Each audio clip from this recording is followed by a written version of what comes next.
Escape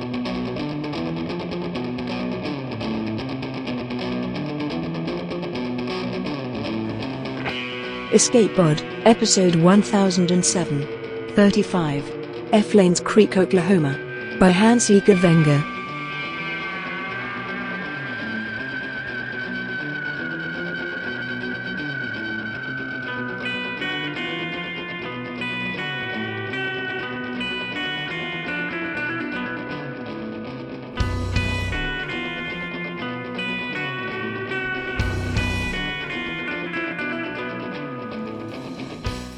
Welcome to Escape Pod. I'm Mer Lafferty, your host and co-editor. Today's story is 35/female/Lanes Creek, Oklahoma by Hans-Eger Wenger. Hans was born and raised in Maryland, but lives with his wife in the foggy inner Sunset District of San Francisco. He's an avid worker, activist, and very amateur mixologist. You can find Hans in the streets and on blue sky. It's narrated for us by Seva Tividam, who is a wife, mom, businesswoman, singer, songwriter in the Charlotte, North Carolina area. She's a huge nerd for speculative fiction and loves to read, write, narrate, and listen to stories. This is an Escape Pod original. So practice your subtle bowels. It's story time. 35 F. Lanes Creek, Oklahoma by Hans E. Wenger. Narrated by Seva Tividam. Sandra loaded, boxes and pallets mostly, full of avocados, computer chips, plastic toys, etc., all carefully placed by her rubber-faced grippers into the trucks that darted in and out of the warehouse bays. On a good day, Sandra loaded something interesting. A heavy, oddly shaped package requiring her to adjust her first-person view goggles and sit forward in her chair, lips pursed in concentration, or a tantalizing, vacuum-packed parcel bound for near-Earth orbit, once an opaque tank filled with flickering red-black fish. It brought a little variety to a day viewed through the cameras of a 4-foot-tall, yellow robot. Everyone thought loader drivers were shut-ins who ate frozen pizza 3 meals a day, but Sandra knew she was plenty hot. In fact, despite spending 6 days a week working alone, Sandra showered regularly, had nicely combed black hair, and ate fresh greens from her garden. Her FPV goggles left ghost white rings around her eyes, but no one had ever complained during her periodic forays into picking up people at the bar after work. The bar in Lanes Creek, that is, not wherever she'd been dispatched today. Sandra couldn't ask, but from the pine trees and rain that slicked the tops of the trucks, she guessed Washington or Oregon. Today, her bot's grippers were broken, so Sandra was posting cute cats on the driver's forum. The bots weren't wired for sound or video, supposedly as a cost-saving measure. They did, however, have little whiteboards. Sandra had been surprised when a neighboring bot surreptitiously held up its emergency whiteboard with a link scrawled on it. But she'd quickly grown to like the forum's stream of gossip, complaints, and off-topic posts. Sandra wasn't good at small talk, online or in real life, but she still wanted her people to know she cared about them. So, cat gifts.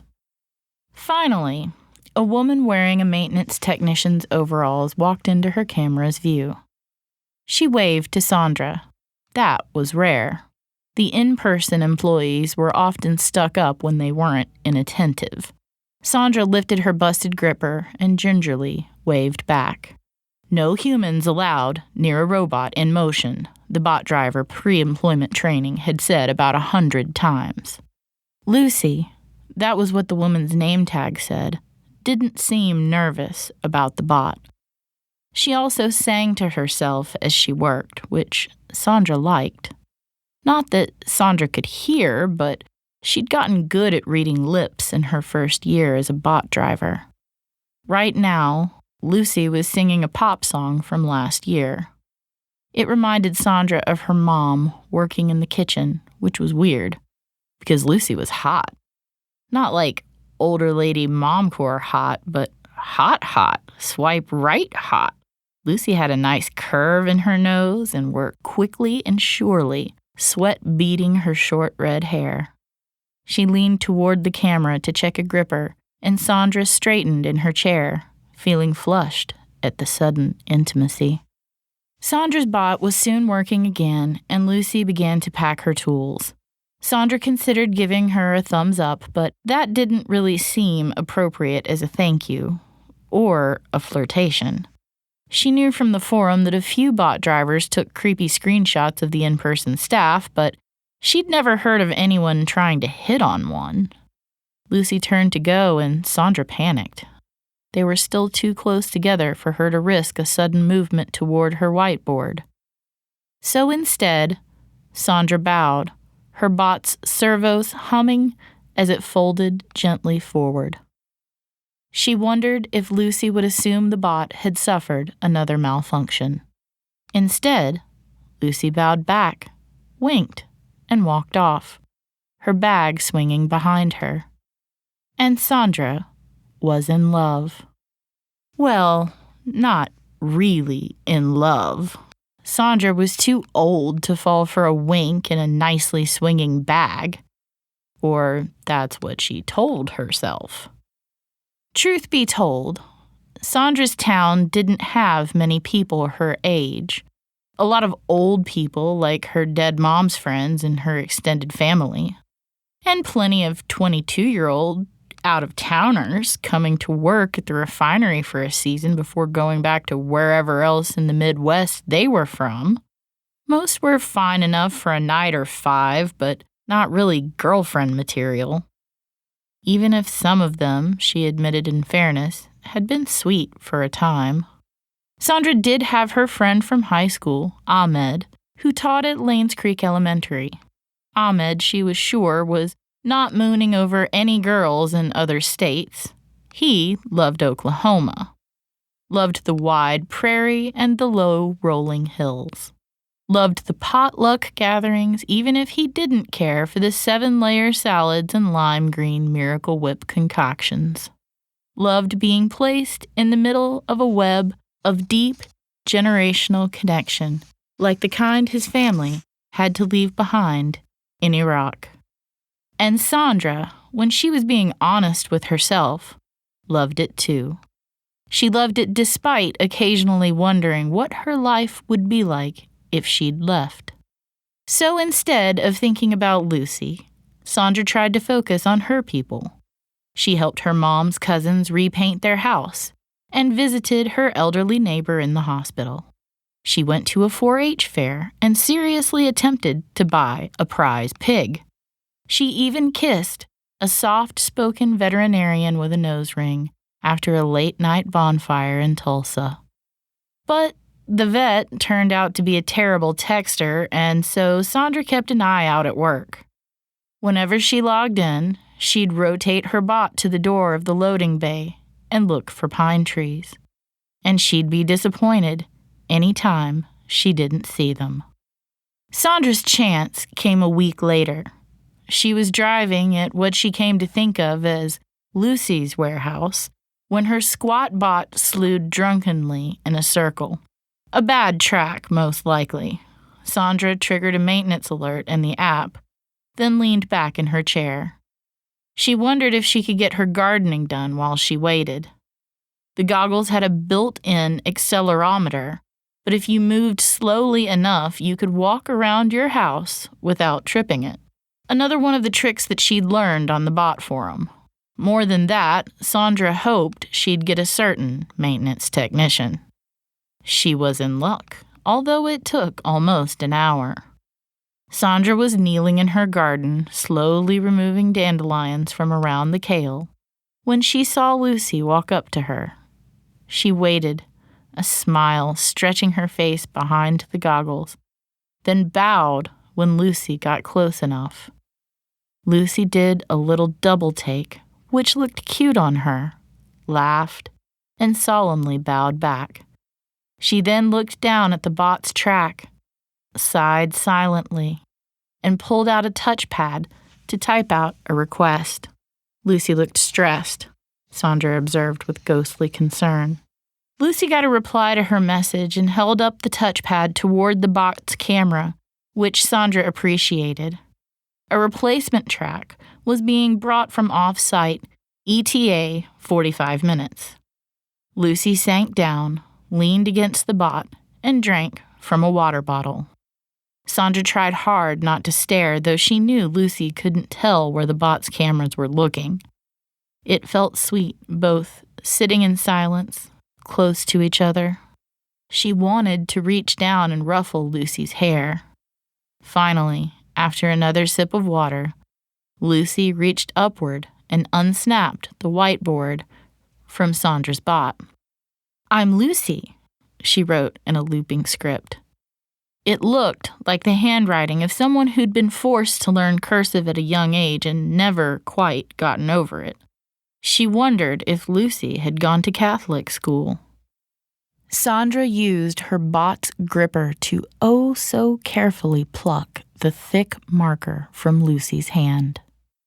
"Sandra, 35, F, Lanes Creek, Oklahoma," she wrote back, hoping Lucy would get the joke. Then she added, "I can read lips." Sandra lowered the whiteboard, careful to do so slowly, and saw Lucy laugh silently. She smiled to herself in her garden bed. So they sat and quietly passed notes. Sandra didn't learn if Lucy had gone to Catholic school, but she did learn that the warehouse was in Tacoma, Washington, and Lucy lived in a small town nearby called North Olympia. Sandra looked it up on a map, then looked for pictures. The town didn't look that small compared to where she lived. But she saw thick pines, distant mountains, and cold Pacific water, which she liked. Lucy told her she hiked on the weekends and was trying to rebuild a sailboat she'd gotten for free from a neighbor. Sandra mentioned her garden, her kale, and her one-stoplight town. Like a country song, she joked. Lucy laughed again, but without mockery, and Sandra felt herself warm. She didn't know why she'd lied, though. Sandra's town didn't have any stoplights.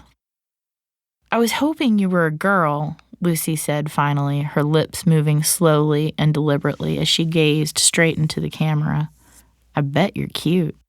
"Nope, hideous," Sandra wrote back. She wanted to see Lucy laugh again, and again, she succeeded.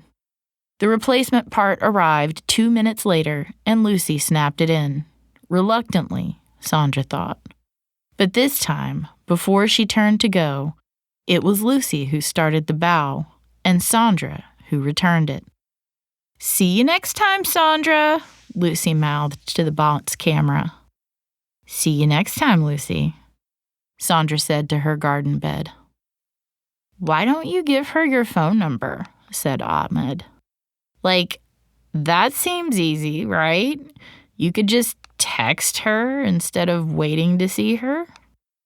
She'd told him, finally, and was unsurprised when he expressed no judgment at her remote romance and instead began to help her strategize.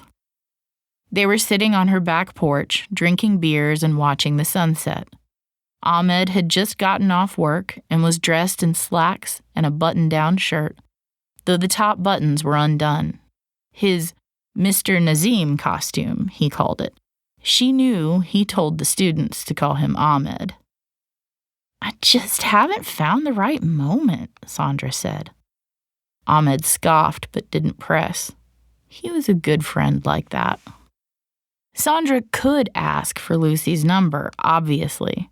She'd considered it almost immediately, even before Lucy had gotten up to leave. But there was a magic in their time together that she was hesitant to break. Sandra remembered sitting in a half-empty classroom passing notes with a friend she'd wished was more than a friend. A teacher was remoting in, covering AP biology for their classroom and 3 others in neighboring towns. The two of them had been in their own private world, a feeling that hadn't survived into the text messages they'd exchanged after school. So instead, Sandra kept an eye out for Lucy. Even when her bot wasn't broken, she still got to do the bow. On the days when she was in Tacoma and Lucy walked by, Sandra pretended to be readjusting her grip on a box, bowed, and then went back to loading. Out of the corner of her camera eye, she always saw Lucy bow back with a slight smile on her face. "That's my friend Sandra," she saw Lucy say to one of her co-workers after they bowed to each other from across the busy warehouse floor. Sandra liked that, of course. Sandra started to see Lucy more and more. Other maintenance techs, familiar ones, were suddenly gone. A young man with a greasy mullet and two big shades who'd sneak his lunch break while sitting behind her bot. His lunchbox always had 2 sandwiches in it and looked like it had been packed with care. A grizzled older woman with a missing pinky finger and fishing stickers covering her toolbox. Others too, Sandra was sure. Not friends, but still people she'd expected to see when she showed up each day. One of the drivers in the forum speculated that there were layoffs coming. Even with the loss, however, Sandra liked seeing Lucy more. "How are you today?" she wrote on her whiteboard as Lucy adjusted a faulty track for the 3rd time that week. "Tired," Lucy said. "I'm on for 24 hours today. Andy got hurt and they need me to cover for him." Lucy did look tired. Sandra saw a little streak of gray forming in her red hair. She remembered reading that early gray hair was genetic, but it still seemed telling. "Lots going on outside of work, too," Lucy said with a sigh. Then she changed the subject and told Sandra about her weekend, careful to keep her lips in sight of the bot's camera as she spoke. Lucy and her friend Dane had finished recalking the sailboat and were getting ready to try to float it at the North Olympia Marina later in the week. That was what Sandra thought she'd said, at least, because lip reading was hard. Her mom would say Lucy talked a mile a minute, but Sandra liked that. She didn't talk much, so the whiteboard helped her keep pace, asking the occasional clarifying question in blocky bot-hand script. Lucy did a lot of talking, she'd noticed. When the bay doors opened, Lucy was often there with a group of maintenance techs, chatting and blowing clouds of flavored smoke in the dripping rain. Sandra didn't love vaping, to be honest, but it was nice to see Lucy was popular. The social confirmation made her crush on Lucy feel a little less strange. This week, though, Lucy seemed to be talking to people Sandra knew she didn't care much for. "What are you talking to everyone about?" Sandra finally asked. "It's a secret," Lucy said. But then she smiled in a way that made it clear it wasn't a secret from Sandra, just from anyone who might be watching through her bot's camera feed. "I'll tell you when you take me out for dinner." "That sounds like a plan," Sandra wrote, then paused for a moment of solitary celebration in her chair. "Maybe after Christmas?" "I'll look forward to it," Lucy's lips said silently. The Christmas season came in a blur of boxes. Sandra and Lucy still exchanged bows, but there was less time to talk, and no time to plan a cross-country date. The bot drivers in the chat room talked about working double shifts, raking in money for kids' gifts and plane tickets to see family. But there was anger, too. There'd always been a quota for the bot drivers, but it was manageable if you didn't goof off. Now the boxes loaded per minute tracker in the app seemed to tick up into the "you need to work faster" zone quicker than it once had. One person wrote about being suspended for 3 days when his bot's arm broke and he fell behind. After shifts, Sandra soaked her aching hands in a bucket of snow that she pulled from outside. Then, one day, there was no one doing maintenance. The bays were empty, except for the boxes issued out by the automatic packing machine. When Sandra's bot threw a track halfway through the shift, they just shifted her to a new one. "Where's everyone in Tacoma today?" she typed on the forum. "No idea," another bot driver replied. "It's been a ghost town since yesterday." Later that day, Sandra was loading a truck when one of the big doors next to it swung open. The maintenance workers were there, all right. Standing in a long picket line on either side of the entrance, getting soaked in the rain, with on-strike signs and flags and a 12-foot-tall inflatable rat. She'd have to Google that one later. There was a news crew, too, which Sandra made out through the bot's shitty camera. People looked like they were chanting. And there was a shock of red hair on a woman with a bullhorn, standing front and center. "My girlfriend, the union organizer," Sandra said to herself.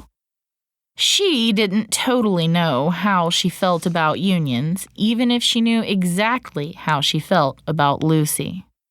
The teachers in town had a union that Ahmed was a part of and liked, but he still got paid badly. The refinery didn't have a union, which a few people didn't like, but they got paid pretty good.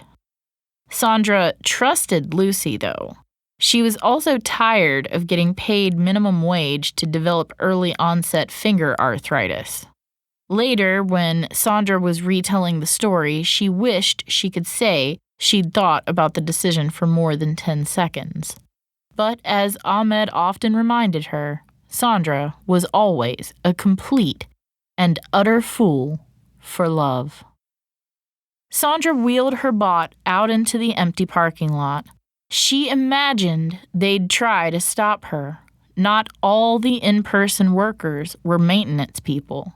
There were managers with clipboards and 2 clean yellow caution vests. She imagined one of them trying to box her bot into a corner like a recalcitrant Roomba. They didn't, however, maybe because they'd seen how easily one of the bots could hurt an unsuspecting human.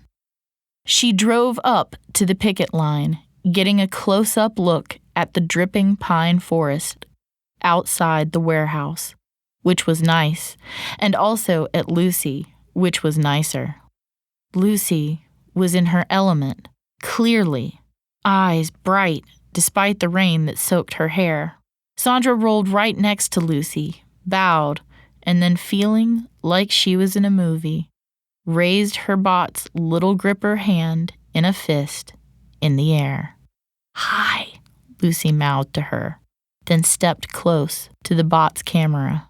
If this were a movie, Sandra was sure there'd be kissing in the rain occurring, and her lip tingled.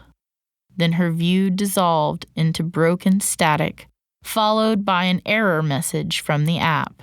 Sandra tried to log back in, failed, then threw down the blank FPV goggles and walked outside. It was dark, as it normally was at the end of her shifts, and Sandra breathed clean, cold, Christmas-time air. She pulled her coat around her and crunched out along the country road in front of her house. She guessed that robot striking sat in a weird place where it wasn't a crime, but was definitely a fireable offense. She also realized she'd never gotten Lucy's number.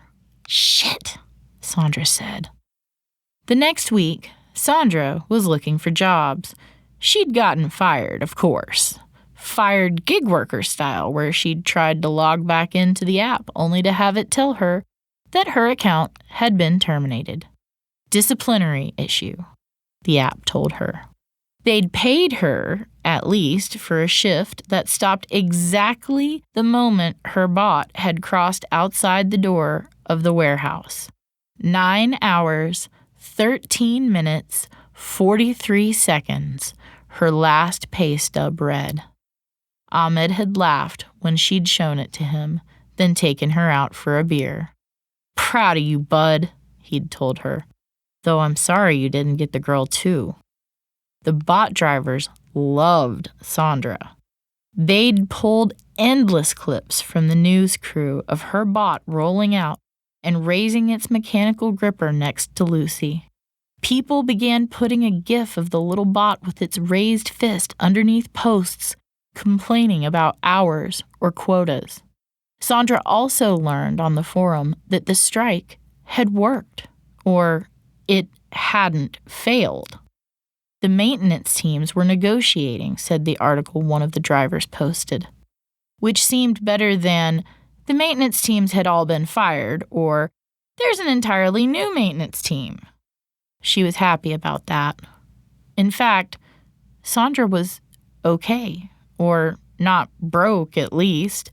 Ahmed said he'd put her name in for a classroom assistant job at the school after the holiday. In the meantime, she had her mom's friends to look after. More snow shoveling and household maintenance with Christmas cookies in return. She'd also bought a train ticket from Oklahoma City to Olympia, Washington. Sandra needed a break, liked trains, and she'd never seen the Pacific Ocean, she told herself. But she had to admit that she'd always been one for the big gesture. Ahmed volunteered to house sit. He had a new roommate, so he told her that spending a week watering her plants was as much of a vacation for him as for her. Anything to get away from doing someone else's dishes, he joked. Ahmed didn't comment on the trip's destination, but wished Sandra luck when he dropped her off at the train station.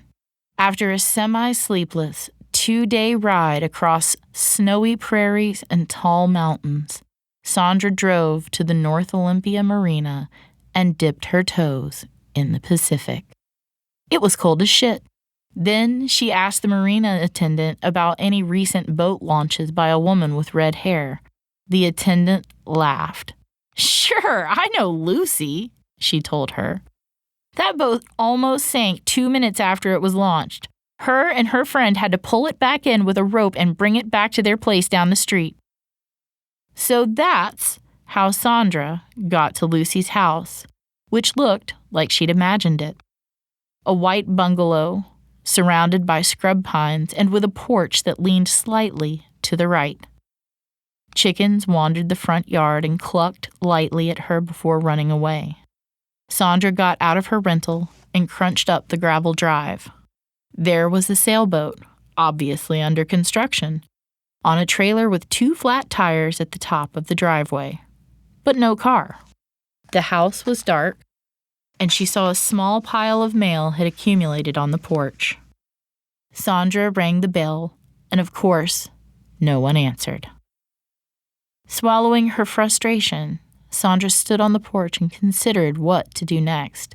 She could hang out and wait, which, knowing small towns, would probably end with the cops getting called on her.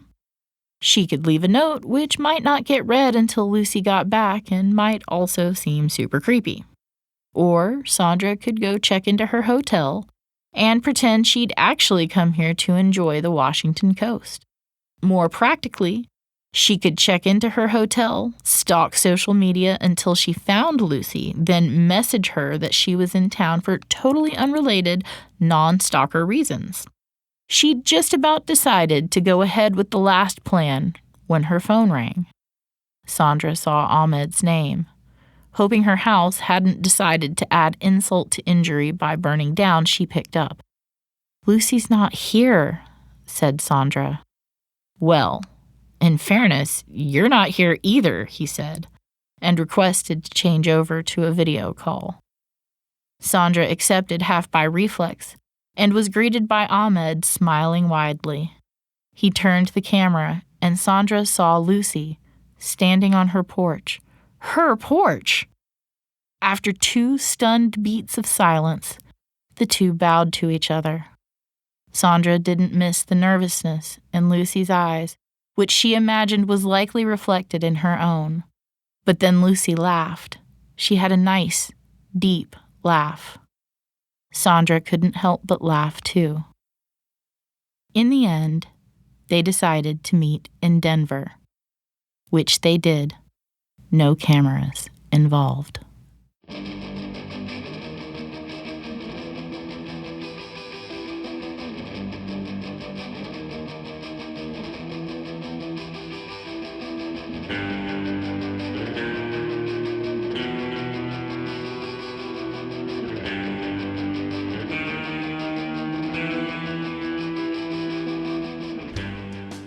And that was 35/female/Lanes Creek, Oklahoma by Hans Ege Wenger. The author has this to say about the story. This piece started as a sappy meet-cute with robots and bowing. From there, it grew to include FPV drones, the 2024 Amazon strikes, and the idea of inverting a Hallmark Christmas movie. Ultimately, it became a story about the importance of community building, as well as a love letter to my friends and family living in small towns in the Midwest and Pacific Northwest. One thing I think we all can agree on is that technology has made it easier to just stay apart from other people. This has its downsides, as we all learned during pandemic lockdown. But even then, it had upsides, like online community building and possibly not having to share a holiday with a racist relative. What this story reminded me of was Jurassic Park, funnily enough. When the female dinos start laying fertilized eggs, Jeff Goldblum bumbles his way into the conversation with astute, "Life, finds a way." There are more direct hints of this theme in Diamond Age, or The Young Lady's Illustrated Primer by Neal Stephenson. A little girl finds a highly technological book that basically raises her, teaching her high-concept subjects through fairy tales. While an AI writes the book, they still have to hire an actress to read it for her, and they start to form a bond through the book. Meaning that technology or isolation can get in the way and make things harder, or we can think of new ways to use it to connect with people. Escape Pod will always be a free publication, but it does cost money to keep the lights on and the editors fueled with coffee. There are several ways to support us, but the best way is via a subscription, either at Patreon or PayPal. Supporting us monthly helps us stay funded and lets us be able to plan for the future. We will, of course, accept any one-time donation or any Twitch subscription. There's several ways to support us, actually, and if you can't do it with money, we'd love a review to spread the word. Find all our donation links in our show notes at escapepod.org or contact donations@escapeartists.net. When you do donate, you're supporting Escape Artists as a whole, a 501c3 nonprofit with a whole admin staff containing 5 magazines, each with a full editorial staff. If you're in the US, you can probably write this off on your taxes, and you could also check with your employer to see if they have a matching program. We have partnered with SleepPhones headphones for a special Escape Pod branded headband for sleep phones. Follow the link in the show notes and use the code ESCAPEPOD, one word, to check it out. I just used mine last night. Very comfortable. Escape Pod is distributed under a Creative Commons Attribution Non-Commercial No Derivatives license. Share it, don't change it, don't charge for it. All other rights are reserved by our authors. Our music is by permission of Daikaiju. You can hear more from them at daikaiju.org. daikaiju.org. That was our show for this week. Our quote comes from Neal Stephenson from the Diamond Age. And as she had established when she'd been locked up in the dungeon at Castle Turing, communicating with the mysterious Duke by sending messages on a chain, a Turing machine, no matter how complex, was not human. It had no soul. It could not do what a human did. Thanks for listening. Stay safe, stay kind, and have fun.